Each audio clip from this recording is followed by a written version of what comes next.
Assalamualaikum warahmatullahi wabarakatuh. Salam untuk anak-anakku sekalian kelas 7 siswa baru SMP Negeri 3 Pegandon. Materi yang kedua, masa pengenalan lingkungan sekolah adalah tentang dinamika kelompok. Sebelum kita masuk di materi dinamika kelompok, perkenankanlah saya memperkenalkan diri. Saya Bambang Kusdaryanto, Wakil Kepala Sekolah SMP Negeri 3 Pegandon, mengajar mata pelajaran matematika. Untuk kegiatan MPLS tahun pelajaran 2021-2022 kali ini, saya akan menyampaikan materi tentang dinamika kelompok. Pengertian dinamika kelompok merupakan kelompok yang terdiri dari dua atau lebih individu yang mempunyai hubungan psikologis dengan jelas antara anggota satu dengan anggota lainnya, serta berlangsung dalam situasi yang dialami. Dinamika kelompok merupakan kelompok yang terdiri dari kata dinamika dan kata kelompok. Kata dinamika berasal dari kata dinamis yang artinya bergerak, dan kata kelompok yang berarti sekumpulan orang yang berkelompok dan berinteraksi serta mempunyai tujuan bersama. Anggota-anggota kelompok diikat oleh satu aturan baik dalam pembicaraan maupun perilaku tentang sesuatu yang nampaknya berharga yang disebut dengan tujuan. Dengan interaksi timbul pengaruh secara timbal balik antara satu individu dengan individu yang lain atau individu dengan kelompok secara keseluruhan. Dinamika kelompok ini dipandang sebagai teknik berhubungan antar manusia dengan maksud agar kualitas hubungan individu dalam kelompok tersebut dapat mengarah kepada perubahan tingkah laku yang positif. Hal itu dilakukan melalui pendekatan andragogi, di mana peserta yang lebih berpartisipasi aktif dalam suatu program pelatihan. Dalam pelaksanaannya, dinamika kelompok ini lebih banyak memberikan kesempatan kepada peserta untuk mengalami atau melakukan kegiatan untuk memecahkan suatu permasalahan yang bersifat rekreatif. Selanjutnya, proses tersebut di dalam suatu diklat diganti dengan materi yang disesuaikan dengan diklat yang dilaksanakan. Fungsi dinamika kelompok. Dinamika kelompok berfungsi antara lain: 1. Membuat kelompok kerjasama saling menguntungkan dalam hal mengatasi persoalan hidup. 2. Memudahkan pekerjaan. 3. Memecahkan masalah pekerjaan yang membutuhkan solusi masalah serta mengurangi beban pekerjaan yang terlampau besar hingga selesai lebih cepat, efisien, dan efektif. Salah satunya dengan membagi pekerjaan yang besar menyesuaikan bagian kelompoknya pada masing-masing keahlian. 4. Menciptakan iklim yang demokratis di dalam kehidupan bermasyarakat dengan memungkinkan setiap individu memberikan masukan, berinteraksi, serta mempunyai peran yang sama di dalam masyarakat. Pada dinamika kelompok ada beberapa jenis kelompok. Jenis kelompok sosial merupakan suatu kesatuan sosial yang terdiri dari dua atau lebih individu yang menjalankan interaksi sosial dan ada pembagian tugas, struktur, serta norma yang ada. Jenis-jenis kelompok sosial antara lain: yang pertama, kelompok primer. Kelompok primer merupakan kelompok sosial yang di dalamnya ada interaksi sosial yang anggotanya saling mengenal satu sama lain secara dekat dan berhubungan erat dalam kehidupan. Yang kedua, kelompok sekunder. Bila interaksi sosial terjadi secara tidak langsung, berjauhan, serta sifatnya kurang kekeluargaan, Hubungan yang terjadi umumnya bersifat objektif. Kelompok yang ketiga, kelompok formal. Pada kelompok ini ditandai dengan adanya anggaran dasar dan peraturan anggaran rumah tangga atau ADART. Kelompok berikutnya, kelompok informal. Kelompok informal merupakan kelompok yang tumbuh dari proses interaksi, kebutuhan seseorang, daya tarik. Keanggotaan kelompok umumnya tidak teratur serta keanggotaannya ditentukan oleh daya tarik bersama dari individu secara kelompok. Terjadi pembagian tugas yang jelas namun bersifat informal dan hanya berdasarkan kekeluargaan serta simpati. Contohnya kelompok arisan, kelompok rapat pada RT dan lainnya. Ciri dinamika kelompok. Ciri-ciri dinamika kelompok antara lain, yang pertama, mempunyai motif yang sama antara individu satu dengan yang lainnya. Ini menyebabkan interaksi atau kerjasama sebagai pencapaian tujuan yang sama. Ciri yang kedua, ada akibat-akibat interaksi yang berlainan antara individu satu dengan yang lain. Akibat yang ditimbulkan tergantung rasa serta kecakapan individu yang terlambat. 3. Adanya pembentukan struktur atau organisasi kelompok dan penugasan yang jelas dan terdiri dari peran serta kedudukan pada masing-masing.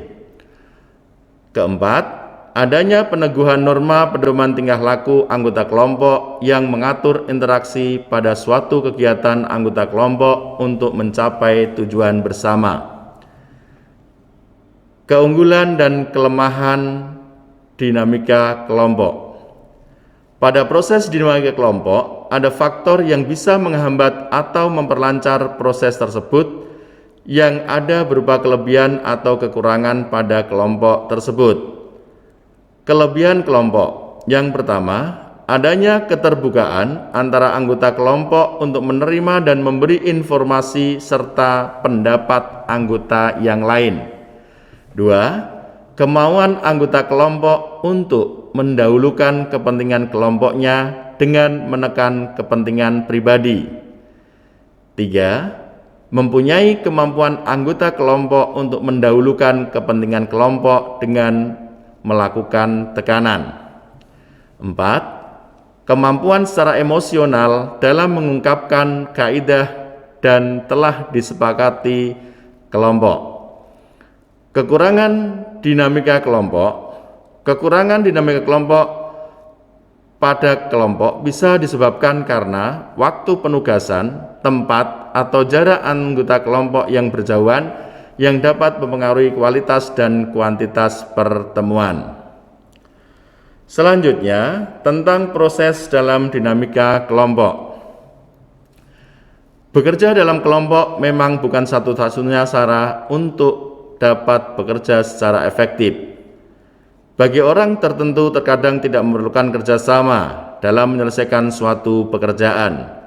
Namun, ada kalanya suatu pekerjaan karena sifatnya justru lebih baik bila diselesaikan melalui kerjasama.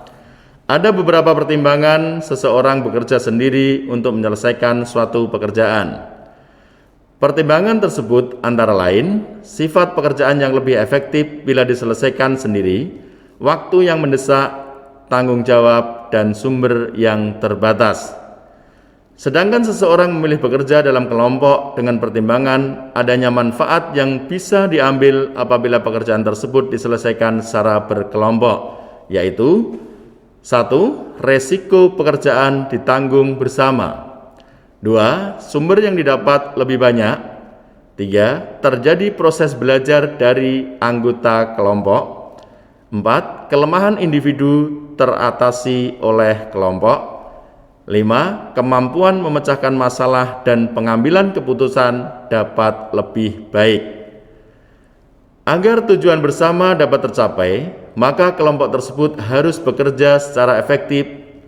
Kelompok yang efektif adalah kelompok yang dapat memecahkan masalah secara bersama atau dapat mewujudkan suatu sasaran yang disetujui bersama.